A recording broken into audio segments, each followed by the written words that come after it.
ಅಂಶ ಮಾರ್ಗದರ್ಶನ ಚಾನಲ್ಗೆ ಸ್ವಾಗತ. ಒಗ್ಗಟ್ಟು, ಕರ್ಮಫಲ ಮತ್ತು ಪ್ರಯತ್ನದ ಬಗ್ಗೆ ಶ್ರೀಕೃಷ್ಣನ ಮಾತುಗಳು. ಮನಸ್ಸಿಗೆ ಬೇಜಾರಾದಾಗ ಕೃಷ್ಣನ ಈ ಮಾತುಗಳನ್ನು ಕೇಳಿ, ನಿಮ್ಮ ಮನಸ್ಸಿಗೆ ಹಿತ ಅನಿಸುತ್ತೆ. ಸಂಪೂರ್ಣ ವಿಡಿಯೋ ನೋಡಿ, ಹಾಗೆ ಸಬ್ಸ್ಕ್ರೈಬ್ ಮಾಡ್ಕೊಳ್ಳಿ. ನಂದ ಅಪ್ಪ ಕೂಡ ಆಡ್ತಾ ಆಡ್ತಾ ದೊಡ್ಡ ಪಾಠ ಕಲಿಸ್ಕೊಡ್ತಿದ್ರು. ಇದು ಒಂದು ದಿನದ ವಿಷಯ. ಅಪ್ಪ ನನಗೋಸ್ಕರ ಚಿತ್ರಪಟ ತಂದ್ರು. ಆ ಚಿತ್ರಪಟ ಜಂಬೂ ದ್ವೀಪದ್ದು. ಅದು ಒಂದು ಒಗಟಿನ ಹಾಗೆ ಬೇರೆ ಬೇರೆ ಭಾಗವಾಗಿ ಹಂಚೋಗಿತ್ತು. ಅದನ್ನು ನಾನು ಜೋಡಿಸ್ಬೇಕು ಅಷ್ಟೇ. ಅದೇ ನನ್ನ ಕೆಲಸ ಆಗಿತ್ತು. ನಾನು ಮತ್ತೆ ಮತ್ತೆ ಪ್ರಯತ್ನ ಮಾಡಿದೆ, ಆದರೆ ಪ್ರತಿ ಸಲ ನಾನು ವಿಫಲನಾಗ್ತಿದ್ದೆ. ಅಪ್ಪ ಅದನ್ನು ನೋಡಿದ್ರು. ಅಪ್ಪ ನಕ್ಕು ಬಿಟ್ರು. ಆಗ ಅವ್ರು ಹೇಳಿದರು, ಒಂದು ಕೆಲಸ ಮಾಡು, ಎಲ್ಲ ಭಾಗಗಳನ್ನು ಮೊಗಚಿ ಹಾಕು. ನಾನದನ್ನು ಮೊಗಚಾಕ್ತೆ. ಆಮೇಲೆ ನೋಡಿದರೆ ಪ್ರತಿ ಭಾಗದಲ್ಲೂ ಮನುಷ್ಯನ ಒಂದು ಭಾಗ ಇದೆ. ಎಲ್ಲೋ ಕೈ ಇದೆ, ಎಲ್ಲೋ ಕಾಲಿದೆ, ಇನ್ನೆಲ್ಲೋ ಮುಖ ಇದೆ. ಆಗಪ್ಪ ಹೇಳಿದರು, ಇದನ್ನು ಜೋಡಿಸು ಅಂತ.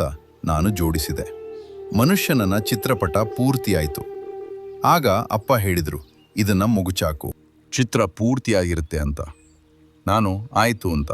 ಆಗ ಜಂಬೂದ್ವೀಪದ ಚಿತ್ರಪಟ ಪೂರ್ತಿಯಾಗೋಗಿತ್ತು. ಆಗ ಅಪ್ಪ ಹೇಳಿದರು, ದೇಶವನ್ನು ಸದೃಢ ಮಾಡಬೇಕು, ಶಕ್ತಿಶಾಲಿ ಮಾಡಬೇಕು, ಸ್ಥಿರವನ್ನಾಗಿ ಮಾಡಬೇಕು ಅಂದರೆ ಎಲ್ಲದಕ್ಕಿಂತ ಮೊದಲು ಮನುಷ್ಯರನ್ನ ಒಂದು ಮಾಡೋದನ್ನು ಕಲಿ. ಉದಾಹರಣೆಗೆ, ಸೈನಿಕರು ಯಾವಾಗ ಒಟ್ಟಾಗಿ ನಿಲ್ತಾರೋ ಆಗ ಸೈನ್ಯ ಸಿದ್ಧವಾಗತ್ತೆ.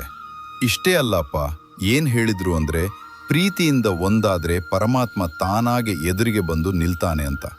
ನೀವು ಇದನ್ನೇ ಮಾಡಿ. ಬಾಲ್ಯದಿಂದಾನು ನಾನು ಗೋವುಗಳನ್ನು ಮೇಯಿಸ್ತಾ ಇದ್ದೀನಿ. ಅದಕ್ಕೆ ಎಲ್ಲರೂ ನನ್ನ ಗೋಪಾಲ ಅಂತ ಕರೀತಾರೆ. ಆದರೆ ಗೋಪಾಲನಾಗಿ ನಾನೊಂದು ಅಮೂಲ್ಯವಾದ ಪಾಠ ಕಲ್ತಿದ್ದೀನಿ. ನಾನು ನೋಡಿದಾಗೆ ಗೋಶಾಲೆಯಲ್ಲಿ ಎಷ್ಟೋ ಕರುಗಳಲ್ಲಿ ಹಸು ತನ್ನ ಕರುವನ್ನು ಸರಿಯಾಗಿ ಗುರುತಿಡಿಯುತ್ತೆ. ಈ ಕರುಗಳೆಲ್ಲ ಒಂದೇ ರೀತಿಯಾಗಿ ಕಾಣಿಸುತ್ತೆ, ಧ್ವನಿನೂ ಒಂದೇ ರೀತಿ ಇರುತ್ತೆ. ಆದರೂ ಇಷ್ಟೆಲ್ಲ ಕರುಗಳ ಮಧ್ಯೆ ತನ್ನ ಕರುವನ್ನು ಗುರುತಿಸುತ್ತೆ, ಅದರ ಜೊತೆಯಲ್ಲೇ ಇರುತ್ತೆ. ಇದರ ಹಾಗೇನೆ ನಮ್ಮ ಕರ್ಮ ಮತ್ತು ನಮ್ಮ ಕರ್ಮಫಲವೂ ಇರುತ್ತೆ. ನೀವು ಎಲ್ಲರ ಮಧ್ಯೆ ಇದ್ದು ಯಾವುದೇ ಕರ್ಮ ಮಾಡಿ ಅದರ ಕರ್ಮಫಲ ಇವರೆಲ್ಲರ ಮಧ್ಯದಲ್ಲಿ ನಿಮ್ಮನ್ನು ಗುರುತಿಸುತ್ತೆ, ಹಾಗೆ ನಿಮ್ಮ ಜೊತೆನೇ ಇರುತ್ತೆ.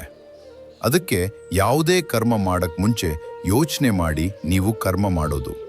ಆದರೆ ಒಳ್ಳೆಯ ಕರ್ಮವನ್ನು ಮಾಡಿ ಜೀವನದಲ್ಲಿ ಮತ್ತೆ ಮತ್ತೆ ಪಶ್ಚಾತ್ತಾಪ ಪಡಬೇಕಾಗಿಲ್ಲ. ಯಾಕೆ ಅಂದರೆ ವಿಷಯನೇ ಅಂಥದ್ದು.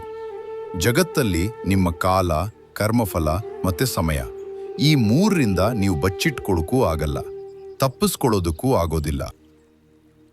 ಹುಟ್ಟು ಮತ್ತು ಸಾವು ಒಂದು ಜೀವನದ ಪ್ರಾರಂಭ, ಇನ್ನೊಂದು ಜೀವನದ ಅಂತ್ಯ. ಈಗ ಇದೊಂದು ಚಕ್ರ. ಪ್ರತಿ ಚಕ್ರದ ಹಾಗೆ ಇದು ಎಲ್ಲಿಂದ ಪ್ರಾರಂಭ ಆಗುತ್ತೋ ಅಲ್ಲೇ ಅಂತ್ಯ ಕೂಡ ಆಗುತ್ತೆ.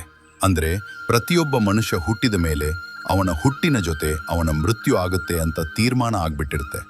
ಈ ಜಗತ್ತಿನಲ್ಲಿ ನಿರಂತರವಾಗಿರುವಂಥದ್ದು ಯಾವುದಿಲ್ಲ, ಇದು ನಮಗೆಲ್ಲರಿಗೂ ಗೊತ್ತು. ನಮಗೆ ಯಾವ ಜೀವನ ಸಿಕ್ಕಿದೆಯೋ ಅದರಂತೆ ನಾವು ಬದುಕ್ಬೋದು. ಅದರಲ್ಲಿ ನಾವೇನು ಮಾಡ್ತೀವೋ ಅದು ಮುಖ್ಯವಾಗಿರುವಂಥದ್ದು. ಜೀವನ ಮುಗಿದ ಮೇಲೂ ಕೂಡ ಅಮರವಾಗಿರುವಂಥದ್ದು ಏನಾದರೂ ಮಾಡಿ ನಮ್ಮ ಕಥೆ, ನಮ್ಮ ಕೆಲಸ ಇಡೀ ಜಗತ್ತಿಗೆ ಪ್ರೇರಣೆ ಆಗಬೇಕು. ನಮಗೆ ಪ್ರೇರಣೆ ಕೊಡೋಕೆ ಆಗದೇ ಇದ್ರೂ ನಮಗೊಂದು ಸಂತೋಷ ಅಂತೂ ಇರಲೇಬೇಕು. ನಾವು ನಿಮ್ಮ ಜೀವನವನ್ನು ವ್ಯರ್ಥ ಮಾಡಲಿಲ್ಲ ಅನ್ನೋ ಸಂತೋಷ, ಈ ಜೀವನ ನಡೆಸಬೇಕು ಅನ್ನೋ ಆಸೆಯಲ್ಲಿ ನಾವು ಸಮಯ ವ್ಯರ್ಥ ಮಾಡಲಿಲ್ಲ. ಈ ಜೀವನ ನಡೆಸಬೇಕಾದ ಸರಿಯಾದ ಮಾರ್ಗ ಇದೇನೆ. ಯಾವಾಗ ನಮ್ಮ ಸಾವಾಗುತ್ತೆ, ಹೇಗೆ ನಮ್ಮ ಸಾವಾಗುತ್ತೆ, ಈ ಚಿಂತೆಯನ್ನು ಬಿಟ್ಟು ನಾವು ವರ್ತಮಾನದಲ್ಲಿ ಬದುಕಬೇಕು. ಇವತ್ತಿಗೆ ಬದುಕಿ, ಇವತ್ತು ಕೆಲಸ ಮಾಡಿ.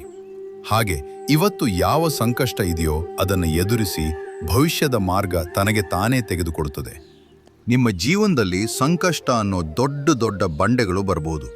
ಆ ಬಂಡೆಗಳನ್ನು ಎಷ್ಟು ದುರ್ಬಲ ಮಾಡಬೇಕು ಅಂದರೆ, ನೀವು ಆ ದಾರಿಯಿಂದ ಹೋದ ಮೇಲೂ ಕೂಡ ನಿಮ್ಮ ಹಿಂದೆ ಆ ದಾರಿಲಿ ಬರ್ತಿರುವಂಥವರು ಅವರು ಬಹಳ ಸುಲಭವಾಗಿ ಆ ಬಂಡೆನ ಹೊಡೆದು ಮುಂದಕ್ಕೆ ಹೋಗಬೇಕು ನೆನ್ಪಿಟ್ಕೊಂಡ್ರಿ. ನಿಮ್ಮ ಪ್ರಯತ್ನಕ್ಕೆ ನಿಮ್ಮದೇ ಮಹತ್ವ ಇರುತ್ತೆ.